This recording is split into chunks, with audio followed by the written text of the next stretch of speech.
আমার হাতে যা দেখতে পাচ্ছেন বড়ইয়ের মতো দেখতে মনে হলেও এগুলি বড়ই নয়। এর বিজ্ঞানভিত্তিক নাম হচ্ছে গ্যামেলিনা আরবোরিয়া, অর্থাৎ গামারি গাছের ফল এটা। কিছুদিন আগে গামারি গাছের ফুল এবং এর ঔষধি গুণ এবং এর কাঠের গুণাগুণ নিয়ে আপনাদের সাথে কথা বলেছি। আজকে এই ফলটা দেখুন, এত দৃষ্টিনন্দন এবং চমৎকার একটি ফল। আমি এই ফলটাকে একবার একটু খাওয়ার চেষ্টা করেছিলাম। এটা এডিবল কিনা আমি জানি না, এখন একটু আপনাদেরকে বলি এটার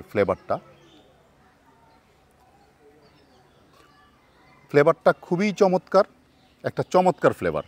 এটা মানে আর বলার অপেক্ষা রাখে না। বাট মিষ্টিও বেশ আছে, কিন্তু খাওয়ার পরে একটু একটু হালকা তিতা ভাব আছে। যেহেতু আমার জানা নেই এটা এডিবল কিনা, যার জন্য আমি এটা খেলাম না। কিন্তু এই যে মুখে যা দিয়েছি, মুখে দেওয়ার পরে এখন আমার মুখটা একটু অন্যরকম লাগছে, কেমন জানি একটা মেটালিক টেস্ট লাগছে মুখে। তো যাই হোক, আপনাদেরকে গামারি গাছের ফল দেখালাম, নিশ্চয়ই আপনারা উপভোগ করেছেন।